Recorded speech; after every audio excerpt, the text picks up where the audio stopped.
Evangelho de Mateus, capítulo 7, versículo 13 e 14. Nos diz assim: Entrai pela porta estreita, porque larga é a porta, e espaçoso o caminho que conduz à perdição. E muitos são os que entram por ela. E porque estreita é a porta, e apertado o caminho que leva à vida, e poucos há que a encontram. Amados irmãos, só existe um caminho que leva à vida. Jesus disse, está registrado em João 14,6, que ele disse assim: Eu sou o caminho, a verdade e a vida. E ninguém vem ao Pai a não ser por mim. A igreja não é o caminho. Religiosos não representam o caminho, não são o caminho. O caminho é exclusivamente o Senhor Jesus Cristo. Andar no caminho é ir contra as nossas vontades, as nossas escolhas naturais. Andar no caminho é entrar numa jornada de renúncia. E nem sempre isto soa como natural para nós. Renunciar a algo. Mas o caminho, Cristo, é assim, uma jornada de renúncia. É olhar para alguns que fazem o que o cristão gostaria de fazer.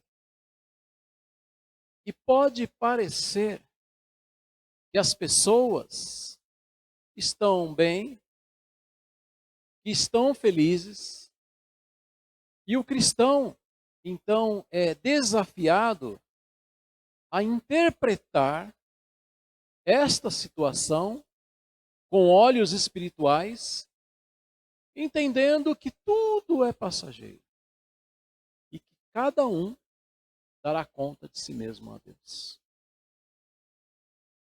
Andar no caminho é, por exemplo, você perdoar aquela pessoa que te fez algo mal e que talvez faria de novo, se tivesse chance.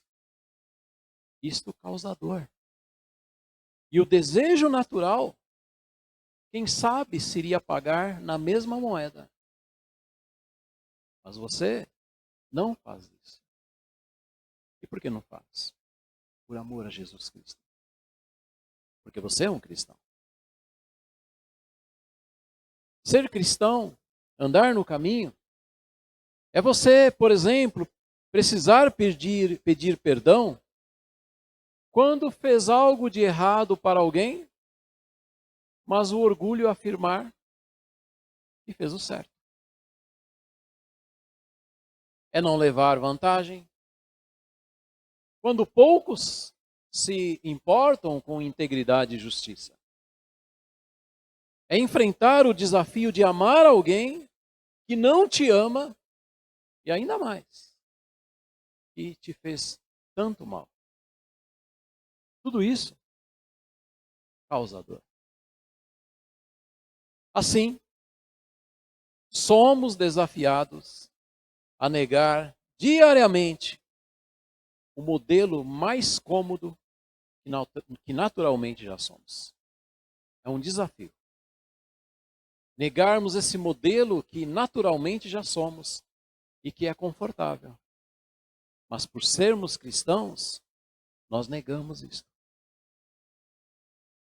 Em outras palavras, ser um cristão não é apenas enfrentar desafios que chegam de fora. É também enfrentar desafios inerentes. Ou seja, aqueles que são naturais, mas que não queremos ser dominados. Isso pode nos levar à impressão que o caminho para a salvação é uma proposta de sofrimento, o peso, e que o caminho da condenação seja mais compensador. Parece ser leve, quem sabe gentil e cordial. Nele, basta ser o que se é e aproveitar de todas as oportunidades. Então, nesse caminho, que não é o caminho de salvação, basta ser o que se é naturalmente, o que é inerente. E aproveitar de todas as oportunidades. Assim as pessoas pensam. Nesse caminho natural, guardar mágoa é indicativo de proteção. Não ser íntegro parece se levar vantagem. Não pedir perdão é não demonstrar fraqueza. Tudo parece favorecer. Apenas parece.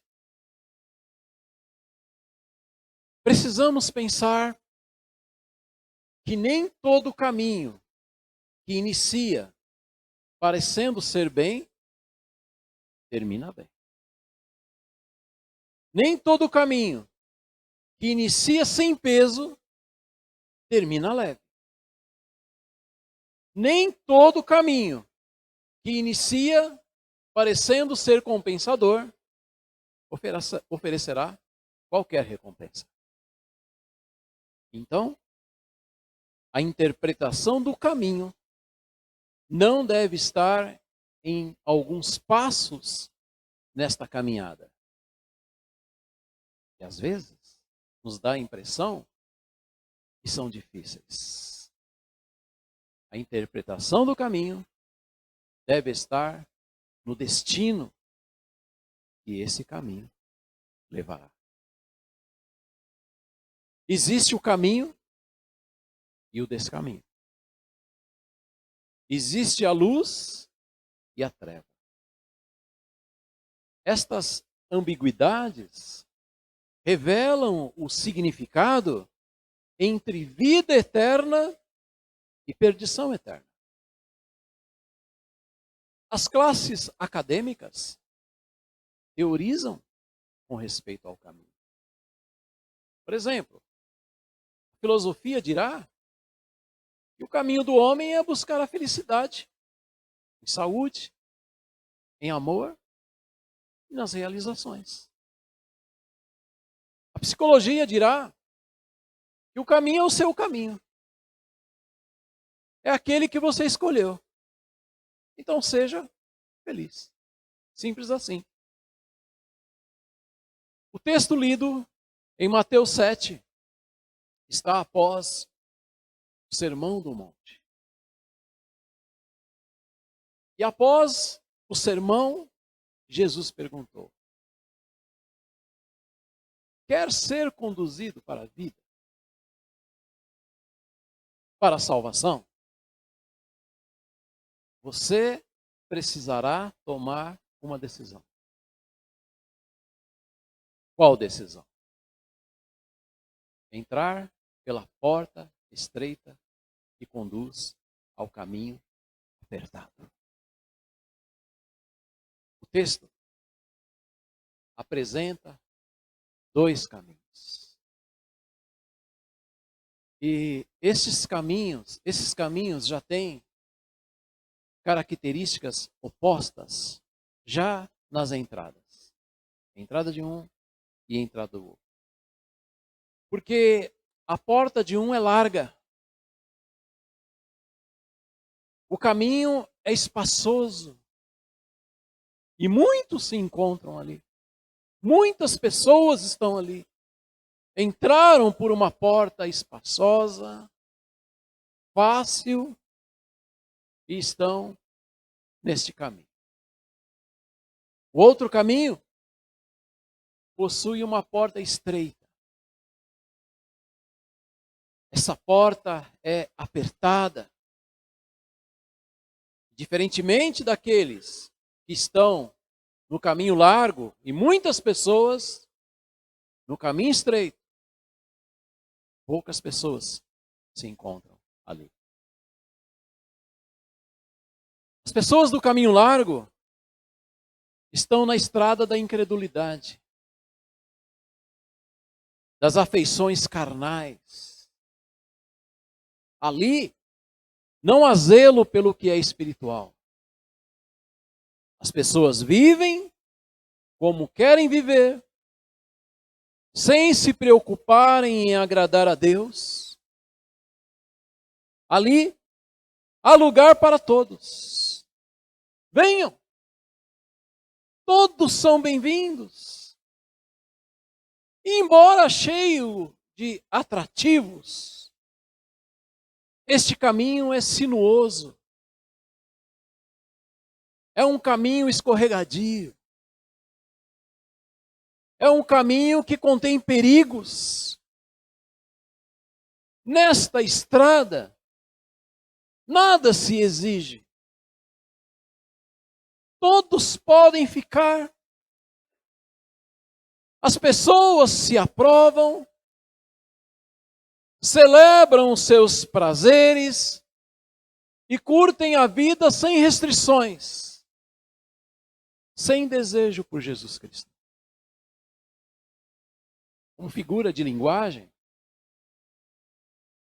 imaginei esta estrada com algumas placas de orientação. Algumas dessas placas. Que bom que você está aqui. Imagine nessa estrada, como figura de linguagem, uma placa. Que bom que você está aqui. Você está no caminho certo. O caminho que o homem escolhe. Esta placa desconsidera Provérbio 4:12, que diz assim: há caminhos que ao homem parece caminho de vida, mas no final é caminho de morte. Outra placa: curta a vida. Faça o que você quer. Faça aquilo que for desejo seu. Depois, você pensa sobre a sua salvação. Nós podemos chamar essa placa de uma placa que induz as pessoas a procrastinarem. E esta placa, então, desconsidera Lucas 12:20, que diz assim: louco, ainda hoje pedirão a sua alma. E o que tens para oferecer? Outra placa: todo caminho leva a Deus. Fique tranquilo. Todo caminho leva a Deus. Desconsidera João 14:6. Me ajudem. Que Jesus é o caminho, a verdade e a vida. E ninguém vem ao Pai, a não ser por mim, por Ele. Na porta larga está também o grupo dos religiosos, com suas obras de justiça. Justiça própria, procurando salvação. Capítulo 7, versículo 23 e 24, fala sobre eles, um contexto um pouquinho mais para frente. Assim, as pessoas caminham amontoadas. Tamanha quantidade de pessoas estão ali, muita gente. E mesmo com tanta gente, há espaço para todos. Fiquem, curtam, sintam-se bem-vindas. Cheguem mais. Mas essa estrada não é infinita. E no final do percurso, há uma sentença: perdição eterna. A porta do outro caminho é estreita. Passa um por vez. Não se pode passar duas pessoas. Cada um toma a sua decisão em entrar. O filho precisa tomar a sua decisão. O pai precisa tomar a sua decisão. A mãe precisa tomar a sua decisão. O esposo, da mesma maneira, e também a esposa. A decisão em entrar pela porta é individual e também intransferível. O versículo de número 14 diz que o caminho é apertado. Isso quer dizer que há esforço para entrar. E além do esforço, a decisão pessoal.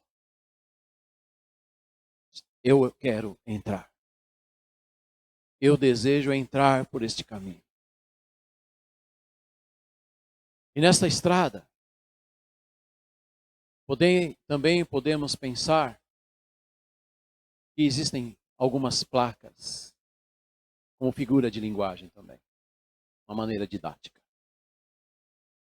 Então, com o nosso exercício de pensamento, podemos pensar em algumas. Por exemplo, bem-vindo, servo bom e fiel. Mateus, capítulo 25, versículo 23. Outra placa.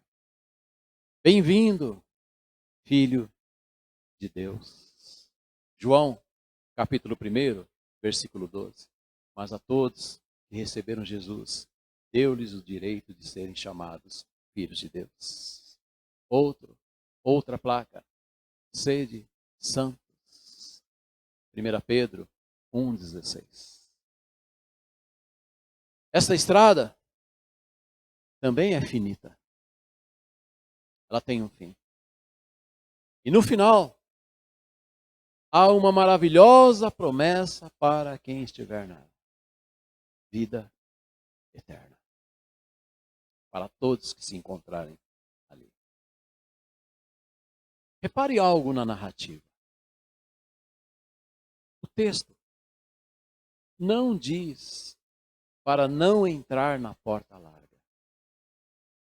Ele não diz isso. Não entrem na porta larga. O texto diz para entrar na porta estreita. Isto é muito importante. Pois devemos entender que todas as pessoas já se encontram naturalmente no caminho largo. Todos estão condenados e se não fizerem nada para mudar esta sentença, receberão a justa condenação eterna. Então todos já estão no caminho largo. Todos já se encontram nesta posição. Veja alguns versículos, você pode escutar. Diz assim, Salmo 51:5. Eis que fui nascido ou concebido, dependendo da tradução, em iniquidade. E em pecado fui concebido. Davi está reconhecendo, olha, quando eu fui gerado, quando eu nasci, eu já nasci como um pecador. Eu já trouxe o pecado. Eu já herdei a velha natureza. Eu já herdei o pecado do meu pai. E esta condição também diz respeito a nós. Veja João 3, 6 e 7. Nos ensina assim. O que é nascido da carne é carne. Esse é o nascimento físico. E o que é nascido do espírito é espírito. Que nascimento é este? O nascimento espiritual. E o texto continua. Não te maravilhes de ter dito, necessário vos é nascer de novo. O versículo está dizendo, os dois versículos estão dizendo assim para nós, olha, nós nascemos fisicamente quando viemos ao mundo. Este nascimento é o nascimento em carne. Mas é necessário que a gente nasça uma segunda vez, que é o nascimento espiritual. É o nascido do Espírito. E Jesus fala, olha, é necessário que vocês nasçam de novo. Olha João 3,18, nos diz assim. Quem crê nele não é condenado. Olha que bênção, que promessa. quem crer em Jesus não será condenado. Mas quem não crê já está condenado. Percebeu? Quem não crê já está condenado, ou seja, já se encontra nesse caminho largo. E diz assim: porquanto não crê no nome do unigênito Filho de Deus. Então por que ele está condenado? Porque ele não crê. Não crê no nome do unigênito Filho de Deus. Ou seja, o homem, em seu estado natural, está morto em delitos e pecados. Significa que ele está separado de Deus. Ele está no caminho largo. Na porta larga, no caminho largo, até que ele nasça espiritualmente em Jesus. Esta é a condição. Contudo, a maioria não está disposta a abandonar os prazeres da carne, a religiosidade e as convicções humanas. O nosso conhecimento empírico, que é aquele que nós fazemos por meio das observações, mostra que alguns até admiram a porta estreita. A gente vê isso. Existem pessoas que são admiradoras, admiram a porta estreita, admiram o caminho e intelectualmente dizem concordar que o caminho estreito é o caminho correto e que Jesus é o Senhor e que Ele é o Salvador. Até frequentam de vez em quando a igreja, até dizem que são discípulos de Jesus, mas o que acontece é que eles não entram pela porta estreita. Eles não acessam a porta. Apenas admiram o caminho. Apenas admiram a porta, mas não entram por ela. O problema para essas pessoas é que Jesus não veio salvar os seus admiradores. Ele salva os adoradores. Essas pessoas não amam a Jesus o suficiente para entrarem pela porta estreita. Bom, lá em João capítulo 10, versículo 9, nos dirá que Jesus é a porta. Não há como chegar até o Pai sem passar por Ele. Ele é a porta. E Ele é, ao mesmo tempo, o caminho. E Ele é aquele que salva quem está no caminho, que entrou pela porta. Queridos, no caminho estreito, não há espaço para os indecisos. Porque a indecisão já é a decisão de não se tomar decisão com Jesus Cristo. Olha que jogo de palavras. A indecisão já é isso. A pessoa já decide a não tomar uma decisão e andar com o Senhor Jesus Cristo. Para terminarmos,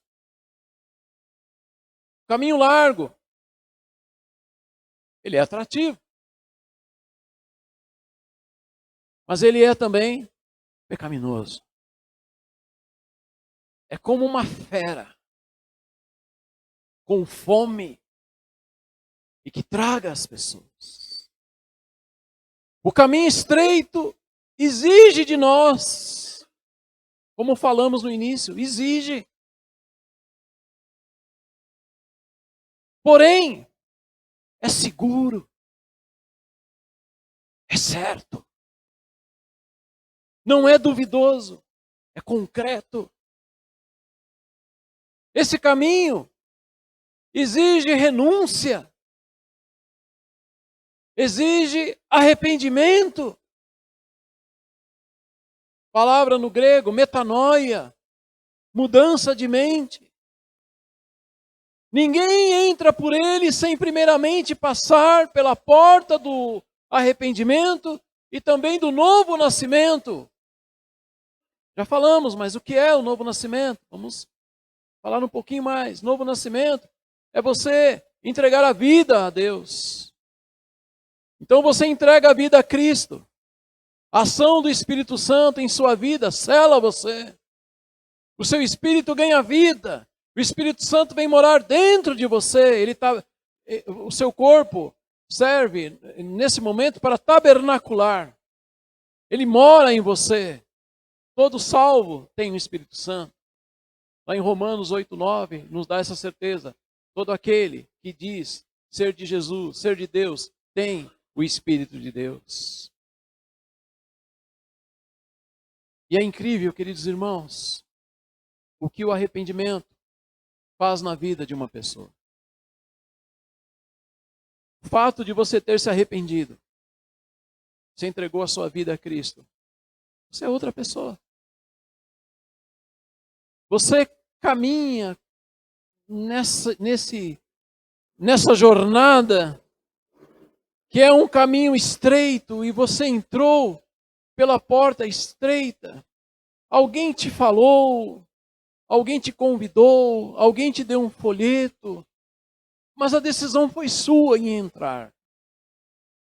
E você caminha, e como nós falamos no início, você percebe que as pessoas do caminho largo, elas não se importam com o que você se importa. Elas têm uma outra vida, outros gostos. Elas se envolvem com coisas que você olha e talvez você até diga, isso faz bem para a carne, mas é para a carne, não é para o espírito. Então nós estamos nesse caminho, e num determinado dia, o Senhor vai nos chamar.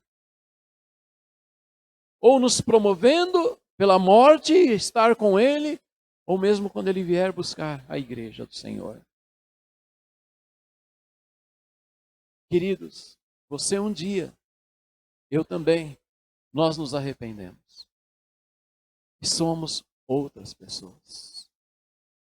Ao falar sobre isto, estou me lembrando de um amigo, um cristão, em que nós pertencemos, tempos atrás, a um grupo de evangelismo. Esse rapaz, ele era drogado. Usava cocaína, LSD, maconha, e entre outras drogas. Era uma vergonha para a família. Ele morava nas ruas do centro da cidade. Cabelo bem comprido e não tomava banho.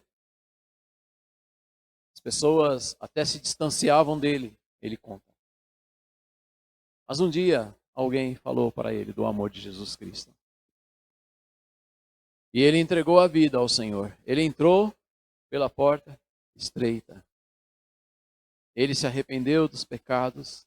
Ele recebeu Jesus Cristo como Salvador. Ele entrou pela porta estreita e ele está no caminho. E ele hoje é um missionário. Alguém que tem a vida entregue nas mãos de Cristo para falar do Evangelho. Então sempre há transformação. O arrependimento faz com que a gente se transforme. Não o arrependimento em si, mas Jesus Cristo, por meio do arrependimento, de entregar a vida a Ele, faz com que a gente se transforme em uma nova pessoa. Que Deus abençoe-nos. Como é bom estar no caminho verdadeiro. O caminho que tem uma porta estreita, e este caminho também é estreito. Deus nos abençoe. Toda a glória seja dada ao nome dele.